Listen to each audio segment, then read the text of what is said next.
Good morning, and thank you very much once again for joining with us in this Thought for the Day series.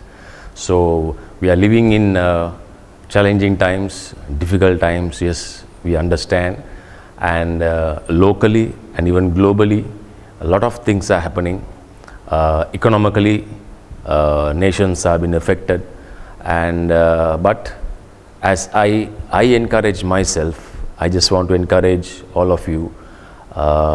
Be strong in the faith and let your hope always be on God Almighty, because He never changes. He is the rock of all ages. So, having said that, I just want to share a small thought today. And one day, Jesus was invited to a wedding, okay, and the Bible says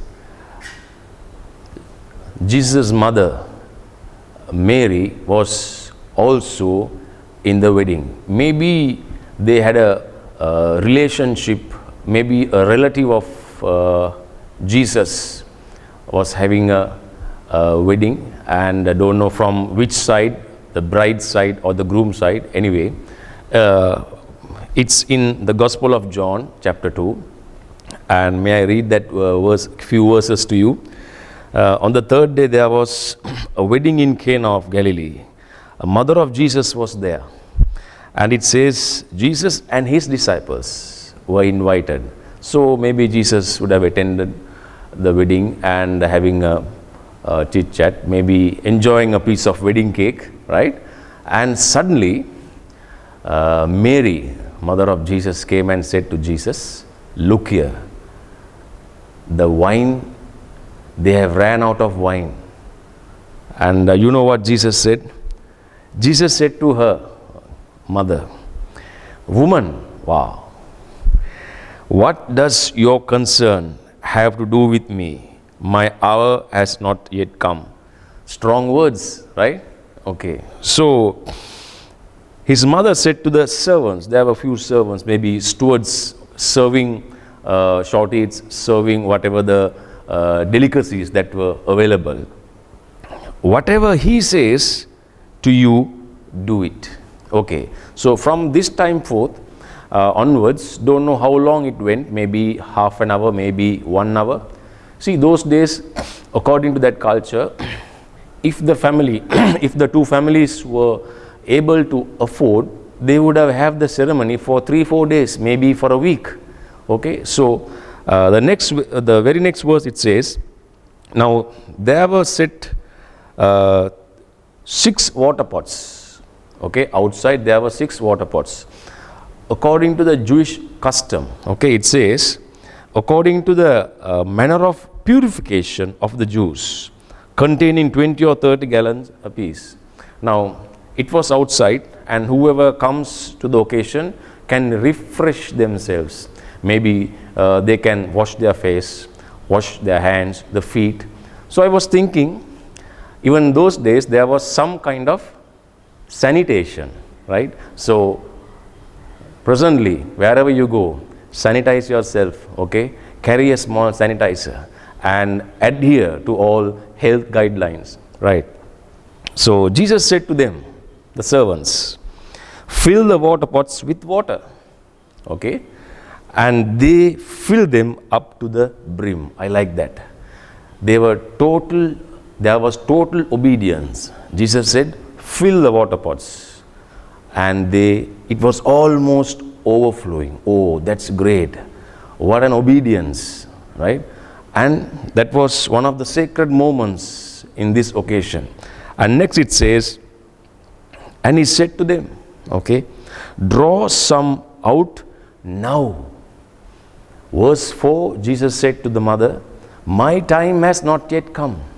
Okay. But in verse 6, it says, now is the time. And he told the servants, now is the time. Draw some out from those water pots. And clearly, it was purely water. It was pure water. But the servants did obey the command of Jesus. And what did they do? And take it to the master of the feast, and they took it. Number one, they filled it, they obeyed Jesus. And number two, Jesus said, now is the time. This is my time. Okay. And thirdly, he said, okay, now draw some. Go and serve the master of the ceremonies. He is the main person. On their way, stewards, they may be wondering, oh, we are just carrying water. Okay, what an embarrassment. But because of the total obedience, and that was the miracle took place at that very moment. See, the Bible says in 1 Samuel chapter 15, that's in Old Testament, it says, obedience is better than sacrifice.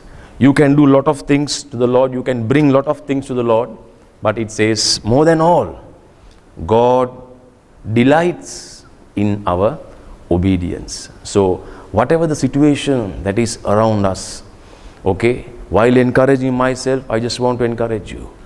Out of the ordinary, Jesus is able to do the extraordinary for you, if you are willing to obey. Set aside whatever the experience, whatever the talents, abilities, it is good. But if Jesus say to do something, do it and see the blessing later. And someone said like this, obedience is a choice between our limited knowledge and God's unlimited knowledge and power. Our knowledge is limited. God knows how to do, what to do at the right time. So God bless you. Be encouraged. And when you obey what the Lord says, in His time, you will reap the harvest. You will reap the blessing.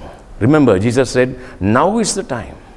So, God bless you once again, and do call us on the mobile line that is appearing on the screen. So, let me pray for you. Thank you, Lord. Lord, I pray for every listener right now, and whatever the situation they are in, and Lord, as they begin to obey you, obey your word, and Lord, forgetting everything that is around them, and Lord, that you will honor them, you will bless them, Lord, because they totally surrender and they totally obey your word. And Lord, bless them, and Lord, whoever needs a miracle, and Lord, you will bless them, Lord. I pray in the name of Jesus. God bless you.